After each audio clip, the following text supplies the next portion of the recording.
I call them labels, like little sticky notes get put all over me, like successful, leader, young, entrepreneurial, creative, all these things. Well, what followed that season was a drought that I caused. I can very clearly correlate the causation of that drought to a decision that I made. And so it became really, really dark for me because my identity was in these things that were no longer true.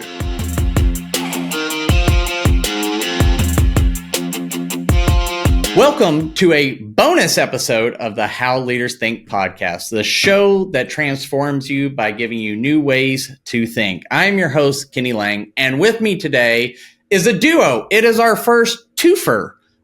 So that's a cool record. That'll be in Guinness books. But we have Benj Miller, who is the CEO of System and Soul, a business operating framework that teaches leadership teams how to find unity, get healthy, and be more effective. I feel a little bad that I had to read that part. I should know it by memory by now, right? He's also founded 9 other businesses. That's 9. That's almost all of your fingers, in varying industries from marketing to software, and building those businesses and experiencing the successes and failures that we all encounter along the way. He discovered a passion to help other founders and their teams grow with purpose. And because I have a second one, I have and McKenzie Decker, which we're going to have a fun fact at the end of the podcast involving the name McKenzie Decker. So there's going to be a cool tip that Benj is going to lay on us about using her name on Amazon. So stay tuned. McKenzie runs the day-to-day operations of System and Soul and is a lifelong learner of leadership. It's great alliteration. She's passionate about helping business owners unlock potential in their teams and gain clarity about what they can build together. Welcome to the podcast, Benj and McKenzie. Thanks. Awesome to be here. Honored. And also congratulations to you on your second half Ironman over the weekend. That is phenomenal and unbelievable. Thank you. I appreciate that. I saw a lot of people with the full Iron Man tattoo on the back of their legs, and I wondered if I can just have like a half of one on one calf and the other half on the other. I don't know what the rules are of Iron Man tattooing, but I should probably figure that out before I put ink to body. I think you can get the half now, and you got to wait to do the other half until you do it. Yeah. Oh, is that okay? Yeah, that makes sense. I like it. Well, hey, the reason we're having this bonus episode is because something amazing is happening, and that is the release of the book Renegades, and that is what we're here to talk about specifically. So just to tee it up, like, what is this book about? The premise of the book is that most people that found companies are renegades in some sort of way. And what we mean by that is just they're willing to go against some norm in society and business, with a product, with the culture, something. They're willing to throw some of our cultural rules out the window and go the opposite direction. And we call those renegade founders.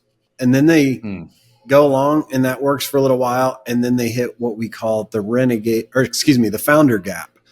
And the founder gap is where we start to learn, start to get coaches, start to read a lot of articles, and everything tells us we need to grow up and stop being a renegade. And that's the opposite message that we have with this book, because we believe to get to the other side, you need to go from a renegade founder to a renegade leader. Don't lose the renegade, just make a shift. And there's 6 shifts that we highlight in the book to go from a renegade founder to a renegade leader. Interesting. McKenzie, is there anything you wanted to add there? Yeah, I would say this is a book for founders, but one of the things we also say about it is it's a book for the people surviving them. And I'm with you. I'm one of those people.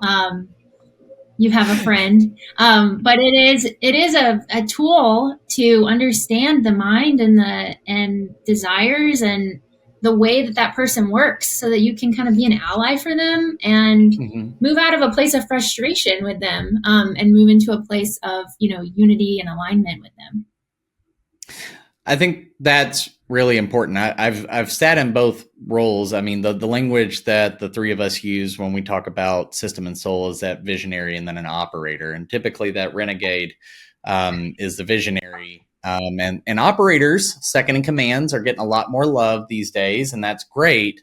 But I'm excited to hear, and when I got the first chance to read through the book, was that McKenzie, your perspective added in, I think is really, really helpful, because a lot of people just worship at the altar of the visionary, right? Like we have all these magazines and it's like hustle and be innovative.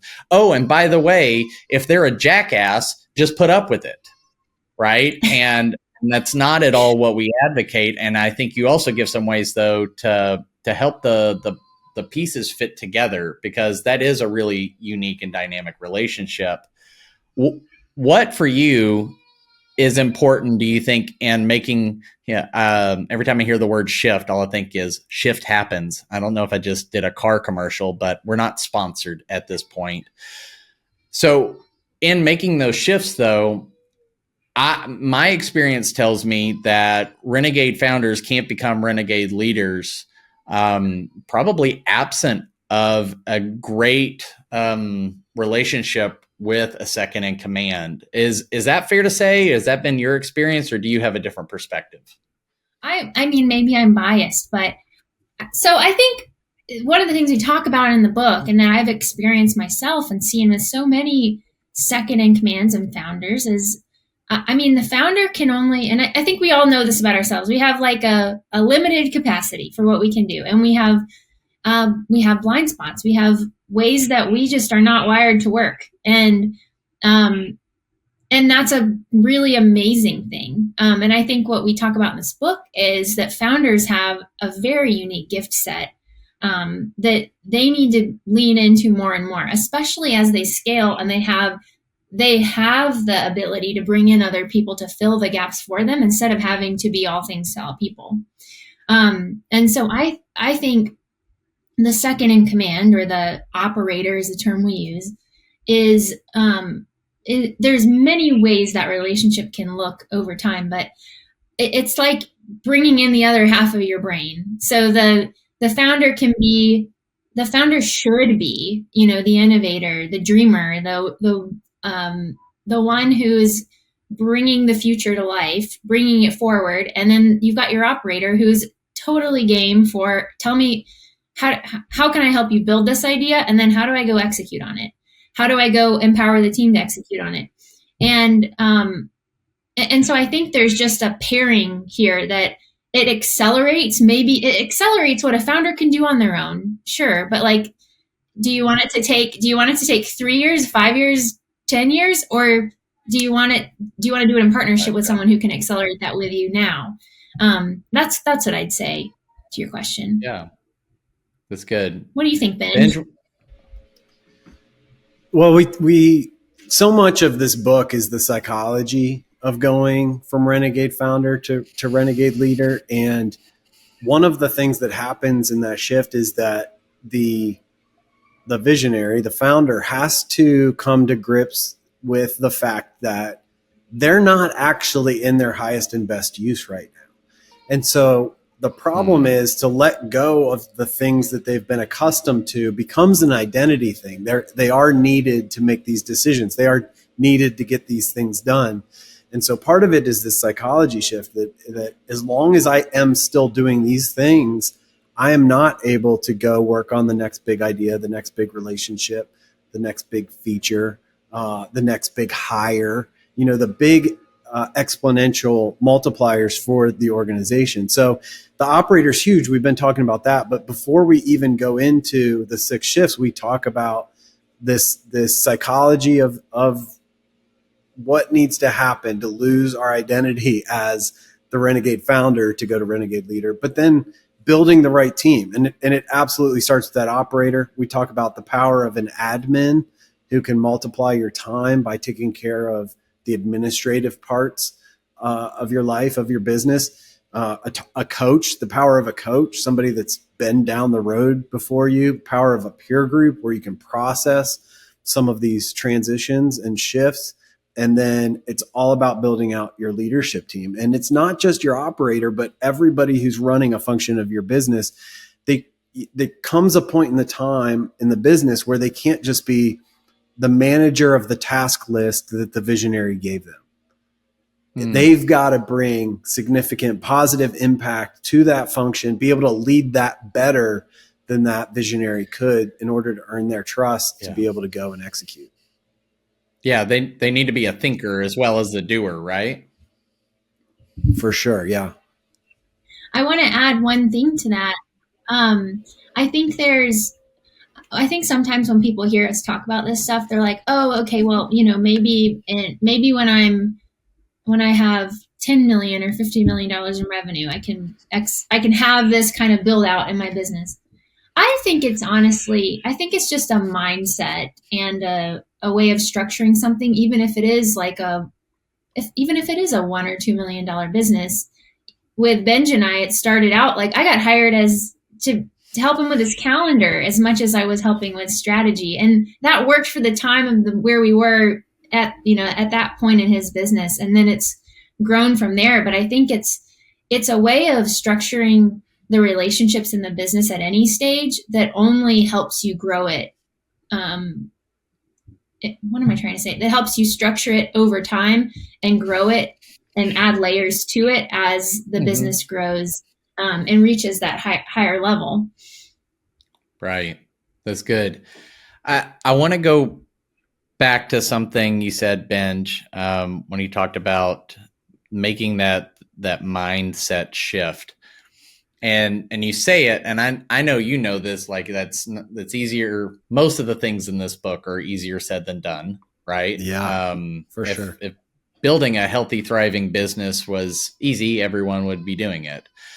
But I think there's a lot of business owners out there and probably even leaders listening to this that if they were to see Simon Sinek post, "What got you here won't get you there," they'd heart it, like it, celebrate it, whatever, reactions are afforded to us on our given platform.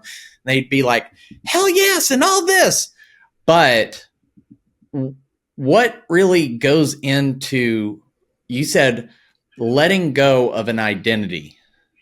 Yeah. And the problem with letting go of an identity, in my experience, has been, yeah, I see that there could be something more or different or better, whatever you want to call it, but this has kind of been working for me. Can you speak to that and how, like, where's, it's not a shortcut by any means, but what's helped you, and maybe what have you seen help others, like such as your clients, break through that mindset? Yeah. Well, most of the instigator of the breakthrough, unfortunately, is the pain that what was working is no longer working because I am not infinitely scalable. And so when people say things like, "What got you here won't get you there," and we all go, "Yeah, that makes total sense. I agree." Okay, but why have you not let go of that employee that can't rise to the occasion of what you actually need right now? It's because they helped you get here, and you have a loyalty to them for helping you get there. And I'm not advocating we go fire everybody. Humanity and dignity is at the forefront of absolutely everything we would do. So could they rise to the occasion? I would work my butt off to try and make that happen. If it doesn't, is there another place in the organization? Some people get promoted into management or leadership and they hate it. It happened to my brother within one of my own companies. He was a shareholder, so he thought he needed to, live at the most senior leadership level, and he was ready to quit. When we dug into why and what was going on, he doesn't want to lead people. He doesn't want to lead strategy. He loves building things. And so the more time he can build, and that's great. We've worked together for 17 years because he's figured out his sweet spot. I don't expect more or different of him in any way because he's exceptional at what he does. So it's really about taking the time to understand the people, what they want, what their capacity is, where they're going to go. But so much of, and then you asked about the personal side, it is identity. My story, I won't go into the whole thing right now, but in a season of success, I subconsciously let some, I call them labels, like little sticky notes, get put all over me, like, successful, leader, young, entrepreneurial, creative, all these things. Well, what followed that season was a drought that I caused. I can very clearly correlate the causation of that drought to a decision that I made. And so it became really, really dark for me because my identity was in these things that were no longer true. And so the same thing, that's an exaggerated version of the same thing that, the guy that needs to make all the decisions, the guy that needs to, be on call in case a customer has an emergency, answer emails at all times of night. We all have these little traps that we fall into. And a lot of them are rooted in the validation that we give ourselves from doing those things. I gotcha. Yeah, I was gonna ask further on that because I've encountered that with people is when we start introducing the system and soul framework, and the visionary can sometimes feel like they're being put out to pasture and feel disconnected. People are taking things from me and going to do them. And there was sort of a validation in the chaos of their necessity, and suddenly they don't feel so necessary.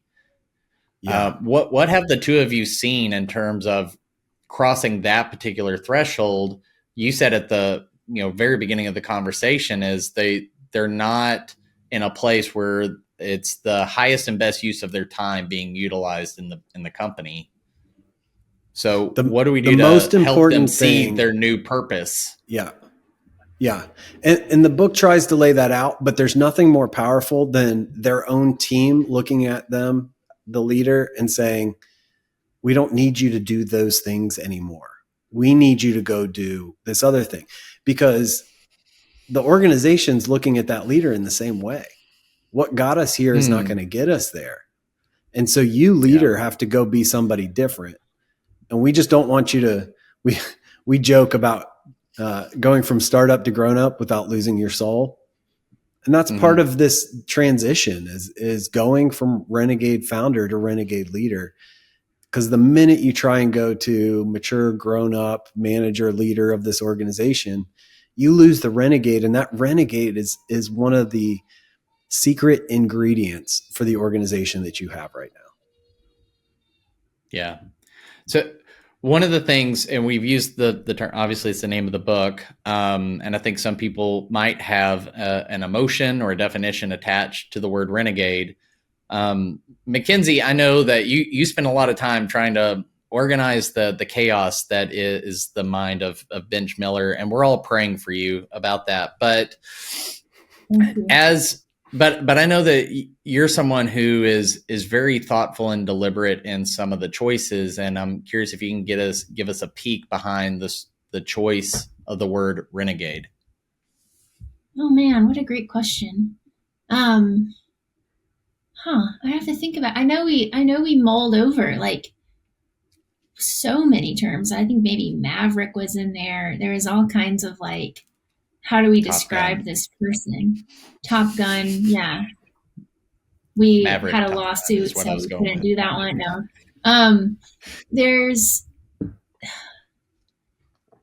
I think the word itself it captures this. I mean, if you think about, it makes me think about, and there's probably a couple illustrations in the book around, it's kind of like going from like a renegade is like the Lone Ranger, it's like the cowboy out there on his own, and he's got to get his gang together to fight crime kind of thing. And I think there's just some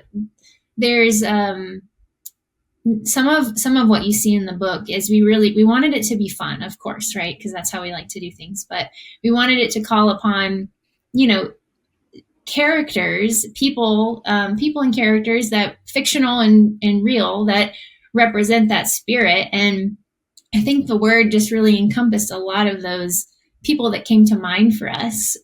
We touched on in the book a lot of movies characters in those movies that represent that renegade spirit, Mm-hmm. and I think it's just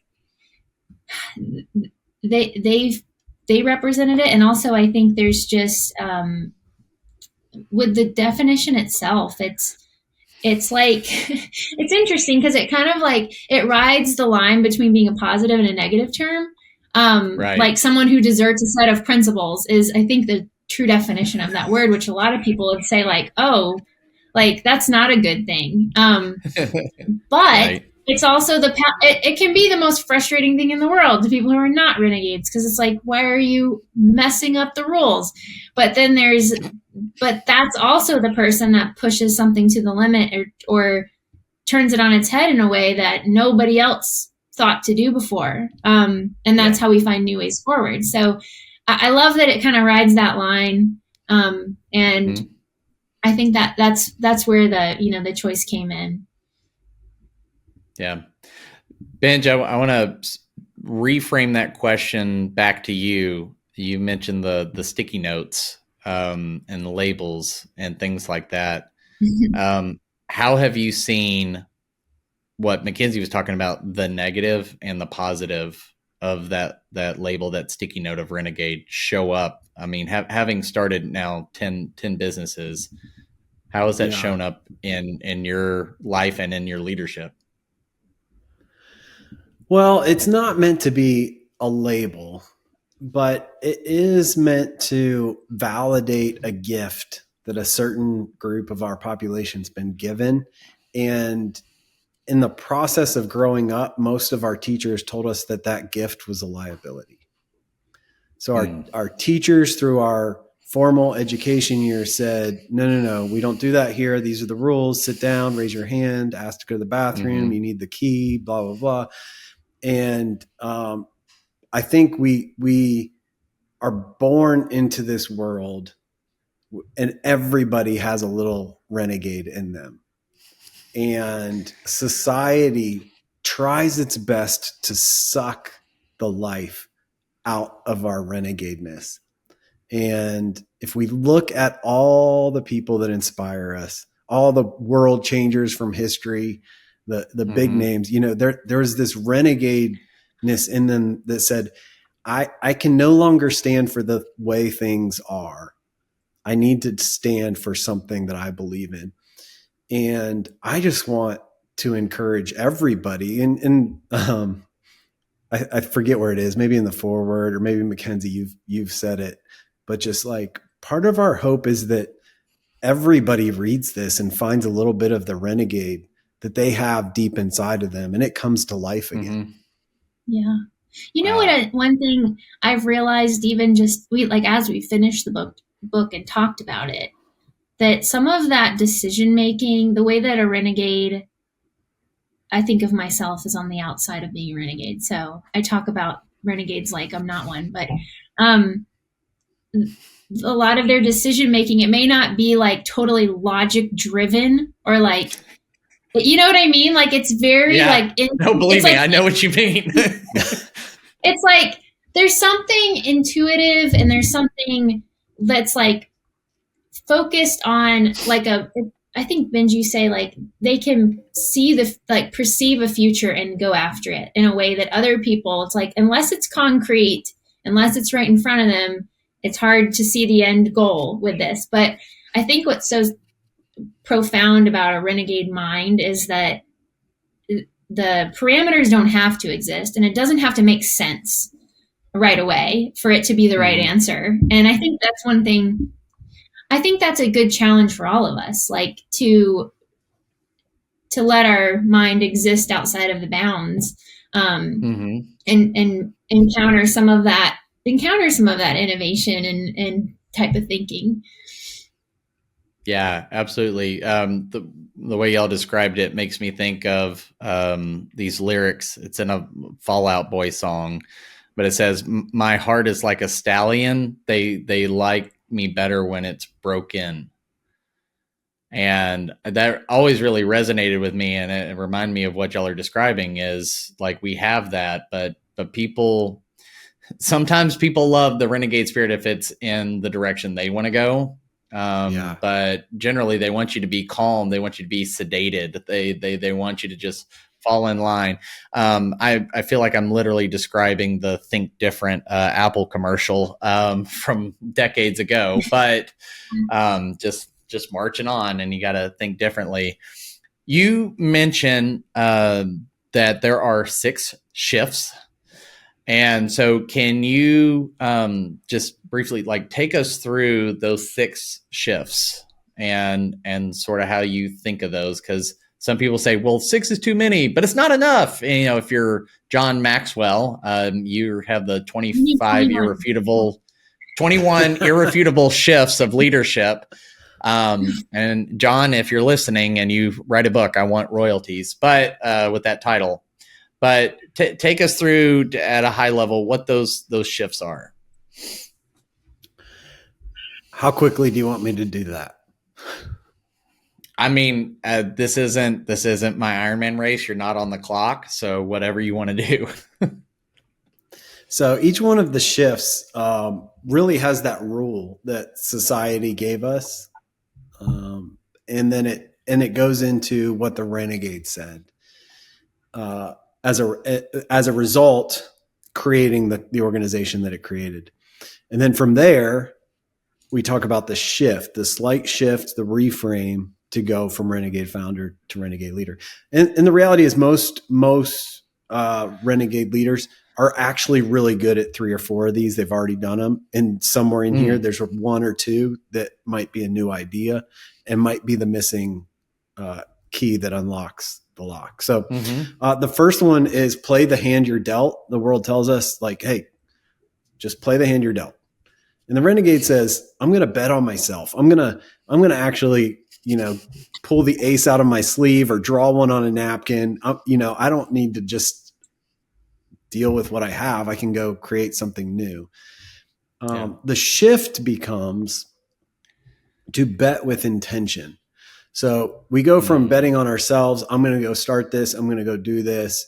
And then we start to bet more holistically. We bet as a team together. What are the bets we're going to make? We bet even on the structure of the organization. When we lock in the processes of the organization, that's a bet that's the best way to do it for repeatable success. So all of those things, when we figure out what are the most important objectives for us to focus on in the next 90 days, that is a bet that we're making with intention as a group. The second one, the world says, don't quit your day job. And the renegade says, I'll dance to the beat of my own drum. I remember one time, my wife and I were dancing, I think at a wedding, and I'm the worst dancer in the world. And she said, you're not even dancing to the beat. I'm like, you can't hear the music in my own head. And I was mostly joking, but I think I live life like that. There's a tune in my head and I've got to dance to the beat of that. As a renegade leader, we shift that into setting the baseline. So if we think about jazz, it's full of improv, lots of different ways to go and play, and it might be different every night, but there's a baseline and everybody's playing off of the baseline. So the baseline sets a cadence for the organization. You kind of know what's coming. You know what to expect. You know when we're going to get back to that. We know when we're going to revisit that. We know when we're going to meet about that. And so your choice is to set the baseline. We set some really, really practical ways of doing that. The third rule is the world says, know what you're getting into. And the renegade says, I'm going to trust my gut. And that is great. That is a superpower early in an organization, because the organization is small enough that renegade has his finger on the pulse of everything going on. But that's not scalable. As it grows, you can't. And so it's really, really important for that visionary and the organization and the individuals within it to know when you're winning. So the shift is to go from trusting your gut to know when you're winning. And that's about knowing your numbers, knowing your metrics. Everybody has a number, every team has a number, every function of the business has a number. And if we know what those are, then we call them a scoreboard. And the benefit there is when you're playing sport, you can look up in the middle of the game and know when you're winning. You can take a timeout. You can reevaluate at halftime, change the strategy, whatever you need to do. But if you don't know if you're winning, you can't do that. And most of us wait till the end of the game to figure out the score. So rule number 4, the world says, be patient and you might get lucky. And the renegade says, I'm going to make my own luck. And so they just are determined to, like McKenzie said, bring this preferred future into the present to start building on it. The shift that we need to make there is not my own luck, but our own destination. So the shift is to start with the end in mind. A great Stephen Covey principle, but we bring in a few ideas here. So we need to know what we're trying to accomplish. It's kind of think about it like a mission, right? We need to know when we want to achieve it, which sets the pace, right? If we want to triple in 3 years, it's like a 20% growth rate. We know what that feels like. If we want to triple in 6 months, we've got to make different decisions, have different capital, have different leadership, so the pace determines, it's a lot about appetite for risk when we start talking about pace and resources. And then the most important element of this, starting with the end of mind, is being able to articulate why any of it matters. And this is the storytelling aspect of leadership, to say, this is why this matters, and here's how we all play a role into seeing it come to fruition. The 5th rule is don't make a scene. Can I pause you for a second? Sure. Because on that 4th rule, it's your podcast. It has my face on it. But this is a part that when I'm in session and I'm going through this part, that really sticks out, and some people's like gears start like grinding a little bit in their head. Because we get into, I'm going to be $100 million in the next 5 years. Fantastic. Why? Because 100 million is an impressive number, or is bigger than we are today, or whatever. And for most people and most systems or goal setting that I've seen and been around, it's set the what, set the when, get the pace down, figure out, make it smart, whatever, make it a stretch goal, all these different things. But when we talk about the why being all encompassing, it has to be as appealing to the frontline employee or worker as it is to the CEO. I think some things start to change, and I watch people start going, oh, well, I guess having an 8-figure, 9-figure exit in the next 5 years is really only interesting to me as the owner. Instead of what am I calling everybody else to? And that's something that it seems really small to just answer the question, why? But it really does shift a lot of thinking with leaders in my experience, and it's been really powerful. Yeah.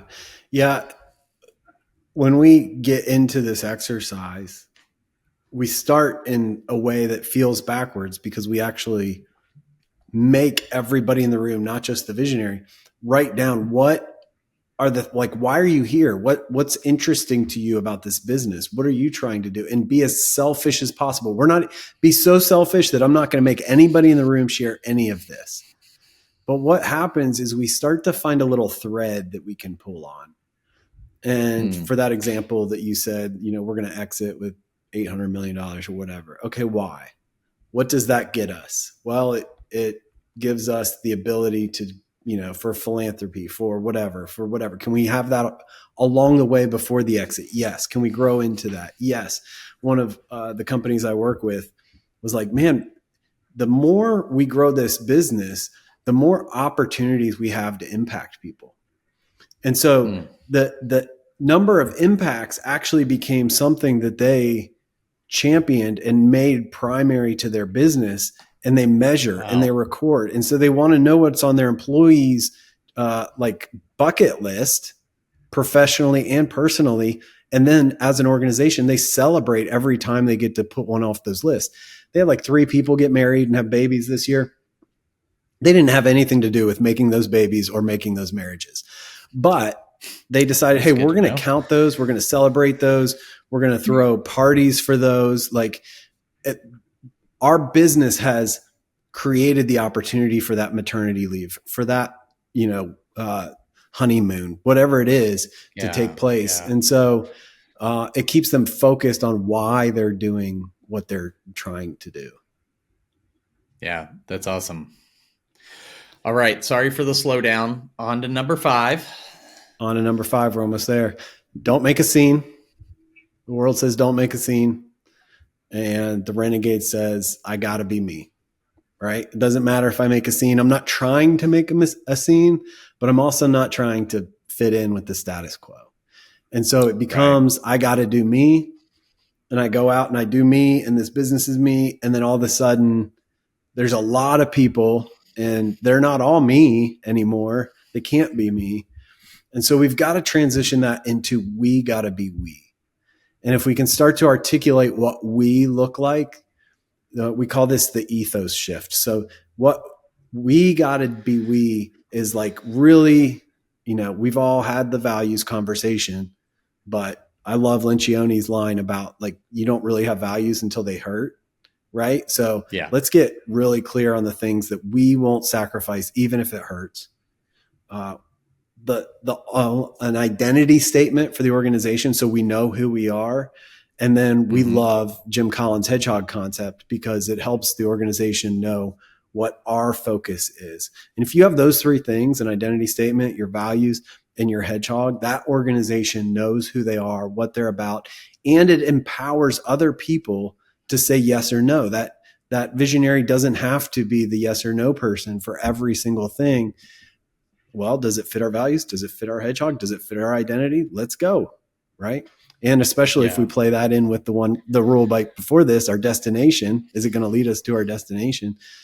Now we've empowered the organization to not just carry on and grow, but grow in the way that we would want to for the long term.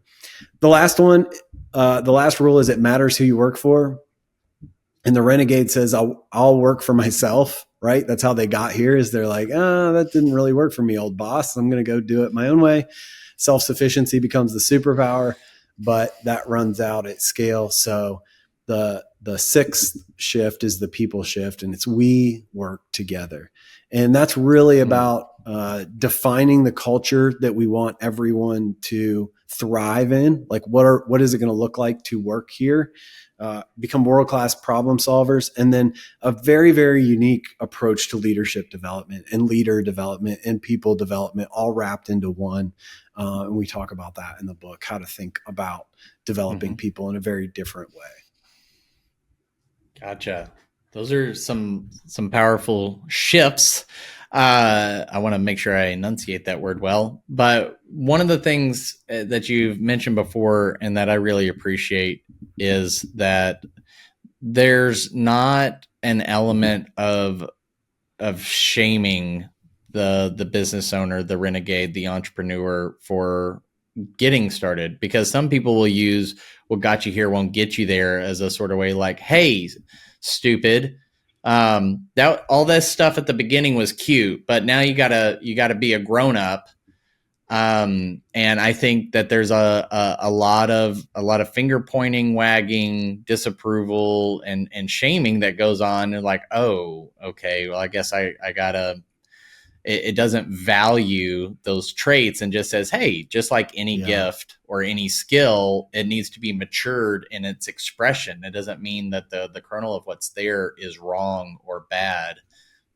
It just, the expression of it grows up. And I appreciate that, because as I was growing my first business, I struggled a lot with that, because I'm just getting started, and then I'm listening to all these podcasts and I'm reading these books and I'm talking to other, agency owners and business owners, and they're all doing these things. And I'm like, oh man, like I am totally at the kids' table, and nobody wants to feel like they're at the kids' table. Right. So I appreciated that a whole lot. McKenzie, what are some things that crystallize for you, and or any color commentary in those shifts as they're being made, and possibly even from that operator second in command perspective, as what's the perspective on those shifts? Well, I have one overarching thought, and it's related to what you were saying about like removing the shame from some of this stuff.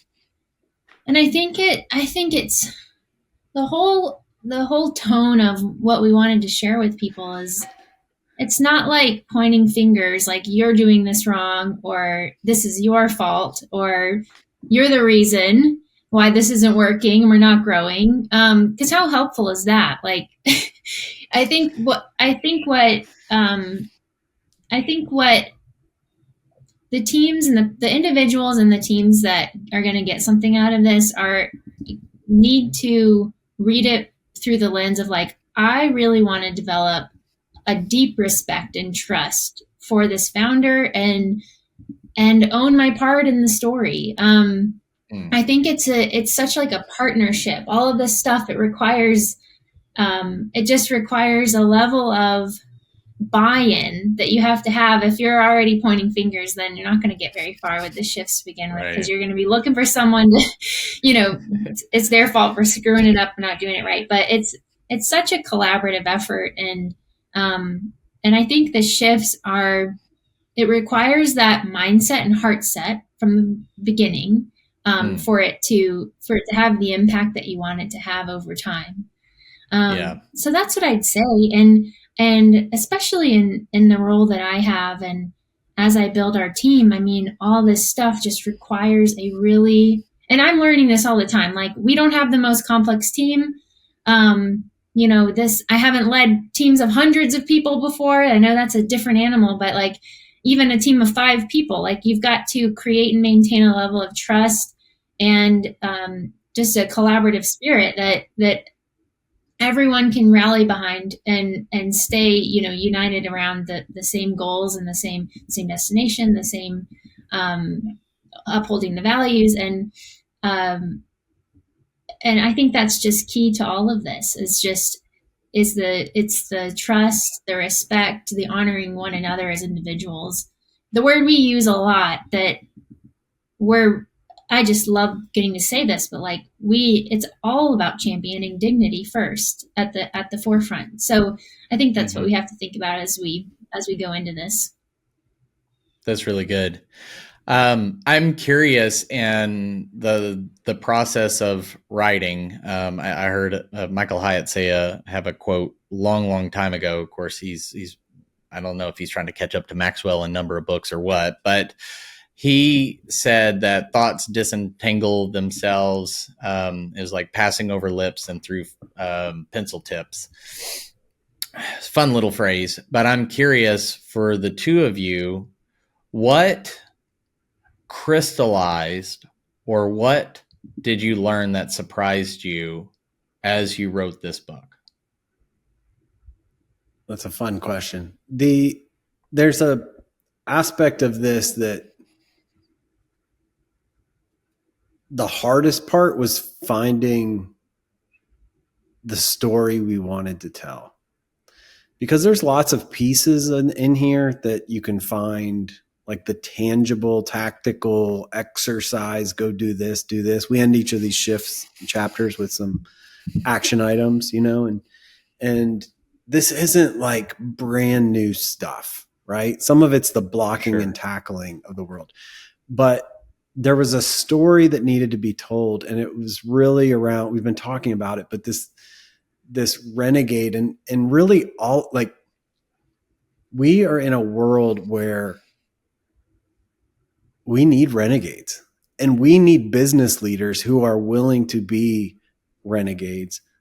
But in order for them to be renegades, we need them to make these shifts so that they can keep being renegades and the organizations can keep thriving, because these businesses that run like this are the absolute best places to work. They impact the communities that they're in. They create philanthropy and giving, and like they just raise up communities. And the heart of that was the hardest thing to get from inside to pencil. And I don't even know if we fully got it. But we end the book with like each one of those shifts, we even just slightly take a minute to lay out. The bet with intention is about the dignity of clarity. The set the baseline is about the dignity you can give people of consistency, to know what they're expecting when they show up. To know when you're winning is the dignity of success. Start with the end in mind is the dignity of knowing why this matters. We got to do we is the dignity of identity. The we work together is the dignity of humanity. So there's dignity that we can give not just to the people who work for us, but to their families and the communities that they live in all throughout. That's good. How about you, McKenzie? What surprised you, or what crystallized for you? Well, I think in terms of putting the book together, something clicked for us, and we wrote, by the way, this is like the third book I think that we have, like there's like 200 300 pages somewhere in a Google Doc of other stuff that we're like, no, this doesn't work. And so in that process of like writing and then cutting things out, one of the pieces in the structure that we landed on is I just really love, and I think it's kind of profound to me and how I think about not just leading in a business, but doing anything in life. We kind of talk about before any shifts happen in the business, there's the personal shift, the identity shift that we're talking about. And that concept is so deep. And, we probably gave 15 pages to it. I don't know. It's brief, but it's so powerful. It's such a powerful bridge to get to the things that we want for our business. It has to start with us. So that was really, really profound to me in the way we structured it. The other thing I would say is just in spending so much time with this, and I mean, Benj and I wish we had like had a stopwatch and calculated how many hours we spent on this.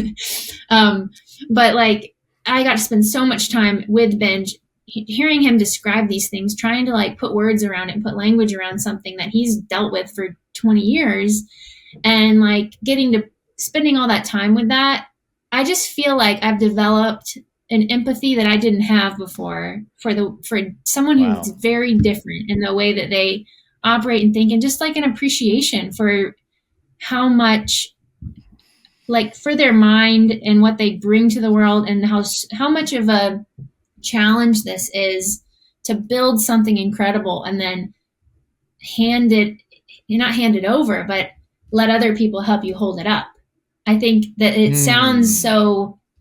does sound like, oh, duh, like that's what we're going to have to do because I can't do everything. But that's so hard. And I think I just didn't, like, I feel like I understand it and empathize with it in a way that, sympathize with it, I guess, in a way that I couldn't have if we hadn't done this project. So. Wow. That sounds incredible. Really powerful. All right. Well, the book is officially released on Tuesday, October 17th. So whether you're hearing this on the day or day after, whenever, 5 years in the future, hopefully you've picked it up by now. The title is Renegades: Break Rules, Find Freedom, a book for founders. I do want you to address one quick thing, and I know y'all have gotten this question a lot just within the S2 coach community, but while it does reference founders and a lot of those things, if some, 4th, 10th CEO of an organization, if somebody isn't a founder, can they still get this is a stupid question, but can someone still get something out of this book for them to advance their leadership and their organization? Absolutely, yes. And I think that they'll find that they're probably in that position of leadership because of the renegade that is inside of them, whether they've let it out of the cage or not. All right. Let's uncage the renegade. We need that as like a hashtag or a t-shirt, because I would wear that. So McKenzie, let's start working on some limited edition t-shirts. All right. Now, people want to go, they want to consume this book. They want to learn everything that they can from what y'all just shared. Where should they be going? How should they be getting their hands on it? Yeah. Amazon's your one source. And this is your tie back from the beginning that if you can go type in the whole Renegades thing, or you can just type McKenzie Decker, and the first result will be the book. Absolutely.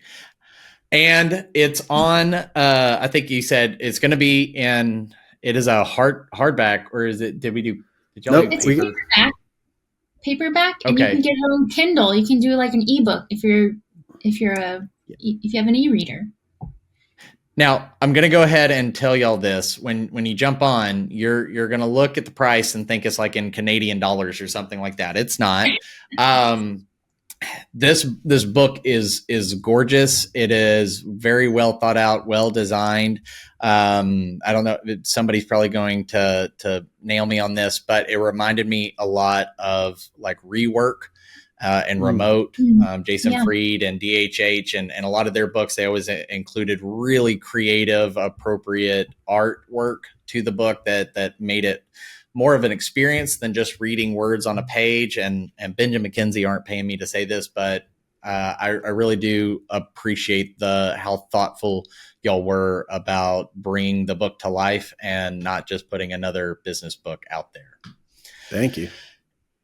If someone wants to follow up with either of you, maybe ask a question or two, or just wants to follow you for great content and more tidbits like what you shared today, where would you send them? We'll go Benj, then McKenzie, and then we'll tie a bow on it. Easiest place to find me is LinkedIn. Just search Benj Miller. There's not too many of me. And also have a daily leadership email. Take you about 10, 15 seconds to consume every day.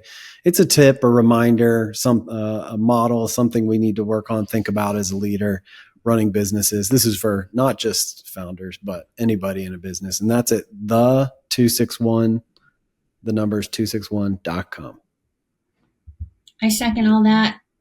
If you love us and want to work with us, you can find us at systemandsoul.com. Awesome. I like that, McKenzie, you remembered systemandsoul.com before Benj did.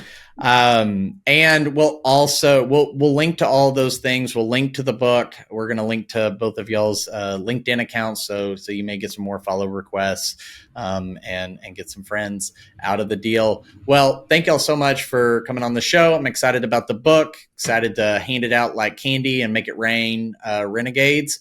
But until next time, change the way you think, you'll change the way you lead. We'll see you.